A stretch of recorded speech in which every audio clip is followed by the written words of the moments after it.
Hello, my name is Grand Chief Mandy Gull-Masty. I am the first female elected chief of the Cree Nation of USG. I grew up in the community of the Cree First Nation of Waswanipi. I am a very proud EU woman. I am very pleased to represent my nation. I believe that it is my work as a mother that drives me to want to serve my nation, because I believe in the care and compassion that we give our families is something that I wanted to bring forward in my leadership. I'm a long-standing servant to the Cree Nation, many years, but I'm very pleased with the direction that our nation is going into, so they make my job very easy.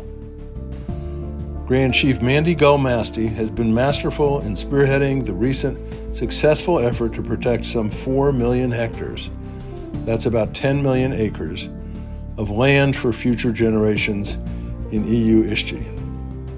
Today, a total of about 23% of the area is protected, and that figure is expected to grow substantially in the future.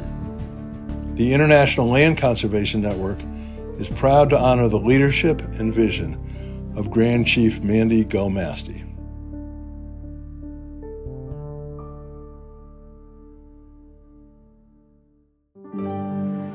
I think a lot of people need to understand that the land, when we talk about the land, when you have governments or forestry companies, when they talk about the land, they seem to neglect what the land means to them.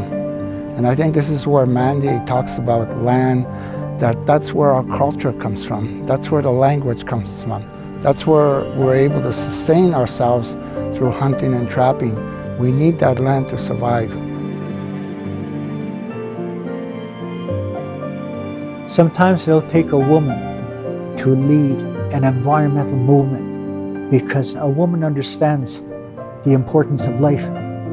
And when you talk about EUC, it's a living land.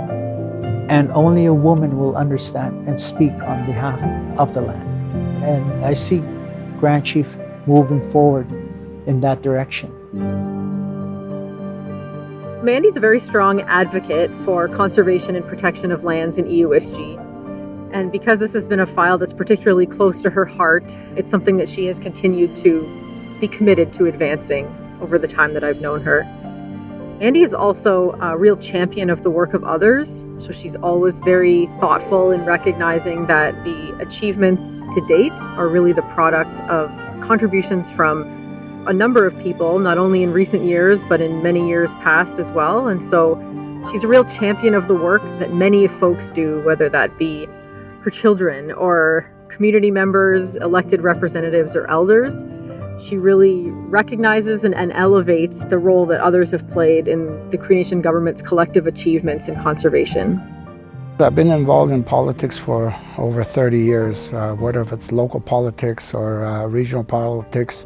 I heard about her cause, about conservation, about forestry. I've heard all of her comments on that, and I really admired a young woman to voice her concerns on conservation.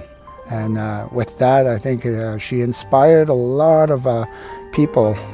When she went off to school and she came back, she was more like very vocal. She could express her vision in terms of environmental protection of culture and stuff like that. It's what the Cree want to hear, and she was able to speak on behalf of the elders and speak on behalf of the youth that spoke about, that were concerned with the impacts of forestry and mining.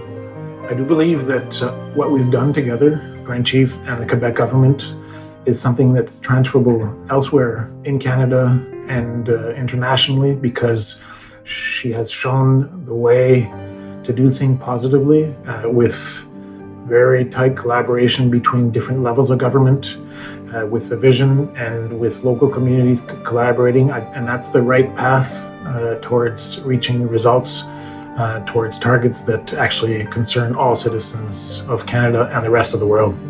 Well, she is a superwoman. There's no doubt about that. As the Grand Chief, she proved herself that she's able to be up there.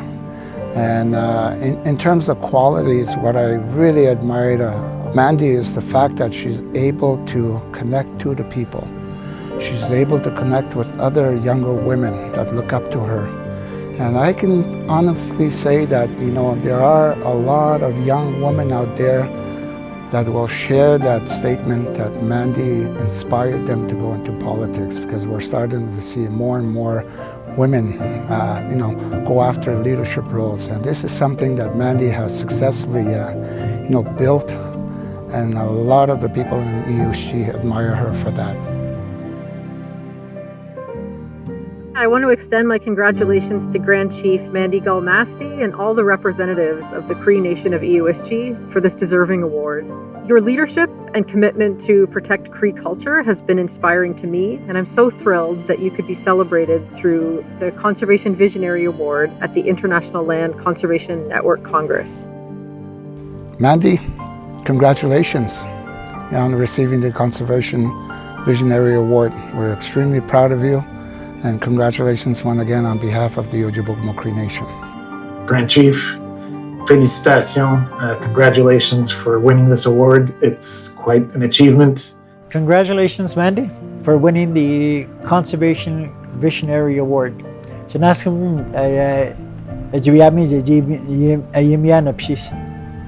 To get chmapchin ajikanyo no ha ajikayam genga uhat stabation. We management go in a